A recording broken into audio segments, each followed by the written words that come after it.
Doma Sports Talk worldwide with some news from the world of boxing. So y'all know what time it is. You ain't in a rush to get concussed. Well, in boxing, I guess y'all getting on the train, the Doma train of we watch historical things. We watch historical things in sport and all of sport, right? I told you guys back in the day when they was doing Russell Westbrook bashing a year and a half ago, or maybe even a year ago, that, hey, that's just some kind of narrative. The guy had 4 seasons of averaging a triple-double. We hadn't seen that since Bigfoot footage and black and white TVs and all that crap. But when they decide to, go in on somebody and just make them sound bad, then people follow. But I watch historical things. I didn't miss none of those games where this boy was averaging a triple-double and a little bit before, right? Right now, you're watching Shohei Ohtani, right? Dude pitching at the high level and hitting at a high level in baseball. Regardless if you like baseball or not, that's historic. You better get the program. You're watching Novak Djokovic, Roger Federer, and Rafael Nadal. The last 3, 4, 5 years of these guys going at it with Grand Slams. Man, I've been watching Federer when he was past Pete Sampras with 14 Grand Slams back in the day. You watch historical things. Boxing is the same way. I've been talking about Terence Crawford for the longest because what I'm seeing is historic. I was saying, wait, man, this dude could have been undisputed at 135. Wasn't nobody there that could have stopped him. It just didn't happen. 140, all hail to Julius Ndungo, he goes undisputed there. And he's been trying to fight Errol Spence the whole time. He wasn't supposed to be doing the chasing, coming up to 147 pounds, being smaller than the guy and calling him out and chasing him. I thought Errol Spence should have been doing the chasing because you are the higher division, you're the bigger fighter, you're supposed to be chasing him.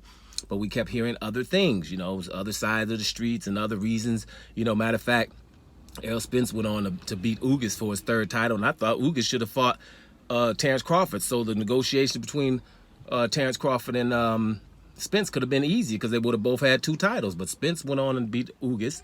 And so we kept telling Crawford that the guys he was beating were not all that good. And I'm like, well, you can keep calling Jeff Horn not good. Ask Pacquiao about that. Jose Benavidez, undefeated. Cavalikas, undefeated.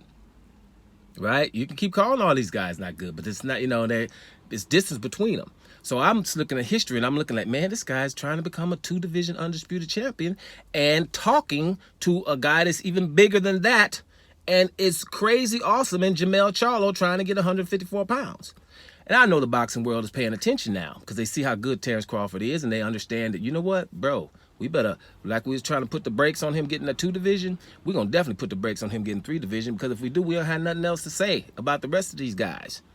The guys we be giving these titles to, like face of boxing and like pound for pound status and all that stuff, and no one's even close. You see what I'm saying? The pound for pound is Terence Crawford, and it's not even close for the last 8 years, actually. The other guys keep, getting shortcuts. And yes, I'm talking about people like Canelo. Canelo, we're talking about undisputed at 168 pounds. 2 things against that, 2 asterisks I have against that. One is when you at 168 pounds, you were given a belt. The WBC belt was given. He was fighting for the WBA against Callum Smith, and the WBC just gave him the belt.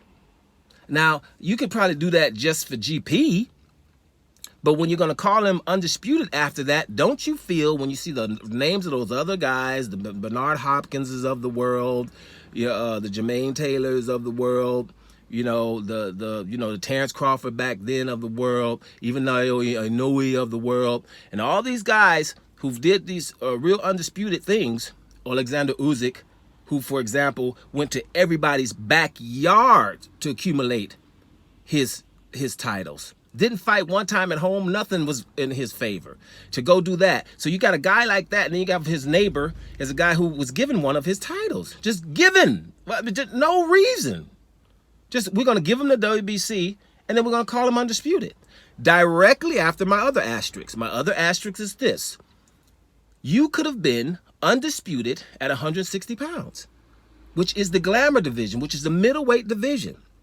All he had to do was fight Demetrius Andrade, right? Now, here's the deal.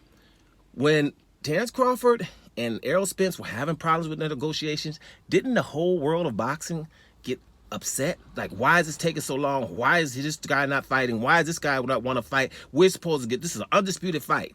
And we're supposed to get that fight. This is historic. All of those things. None of that was said about Canelo. None. Canelo not fighting Demetrius Andrade at 160 pounds. The middleweight undisputed championship. And for $40 million and the championship. What else can an opponent offer you? Canelo refused, decided not to fight in September. Yeah, he could have fought on his September date too, by the way. But he said, forget that. I'm going to wait on Kovalev, who was just fighting Anthony Yard. And he was going to wait on Kovalev because Kovalev fought in late August. So he couldn't fight in September. They made him fight in November. The whole boxing industry ignored a fight between Andrade and Canelo for undisputed at the middleweight division. And do you think that's ignored or actively ignored?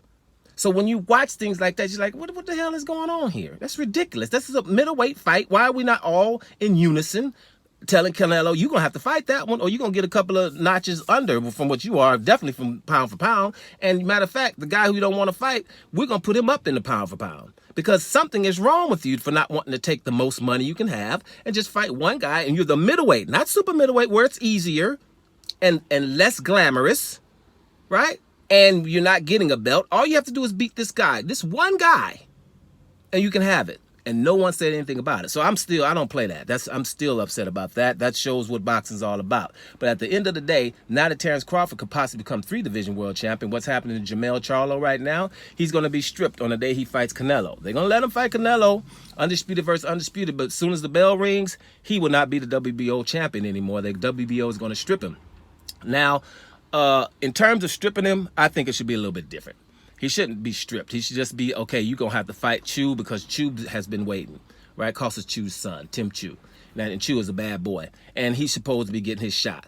Okay, that's cool. But when it's an undisputed fight, then I think they should just look away, you know, because it's like, okay, you're going to have to wait a little bit because this fight with Canelo is significant. He's going up to dare to be great.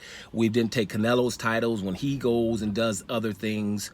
When he's fighting someone else, you know, because look at his 168-pound division with David Benavidez for the WBC and David Morrell for the WBA. Been waiting forever, for ages. And Canelo could keep fighting anybody else. He just fought John Ryder, who became the mandatory when he beat Zach Parker, right? So he wasn't up for it, but he happened to be the weakest one, and they take him. Right? So, and those things happen. So it's not the same vibe. And I'm going to mention another thing that's going on in boxing right now. All these great fighters like Devin Haney, who had to sacrifice to become undisputed by fighting your boy Kambosos, taking less money, going over to Australia twice and all that stuff. Right? Had to wait for get a franchise title from your boy here. What's his name? Lomachenko.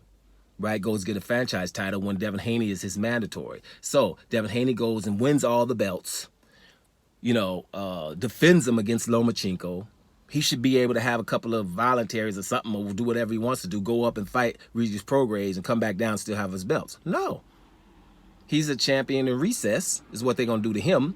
And then when he comes back, after going up fighting the hardest guy at 140, if he comes back to 135, he has to fight somebody for 50%.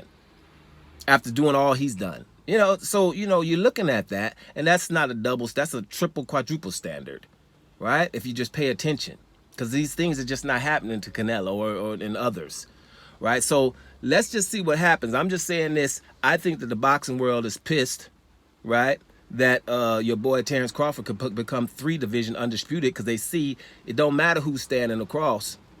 He has a good chance. Let me show you the people we're talking about. He has a good chance against Jermell Charlo, and Jermell Charlo is the undisputed guy there. And he has a good chance against Tim Chu, and Tim Chu is, damn it, I'm Tim Chu. I'm Costa Chu's son, first of all, and I'm awesome as hell. Second of all, ain't no guy lower in the lower division supposed to be up in my realm. That's how bad Tim Chu is. But when you say Terence Crawford versus Tim Chu, ain't nobody like, oh, Crawford, you better be careful here. It's like, well, it's on. So that's just showing you people ain't really in a rush to see Terence Crawford do what he could possibly do, and that's become 3-division undisputed, which would make him all-time great status, and they ain't in a rush to see that. Y'all feeling that? Doma Sports Talk Worldwide, and I'm out of here, y'all.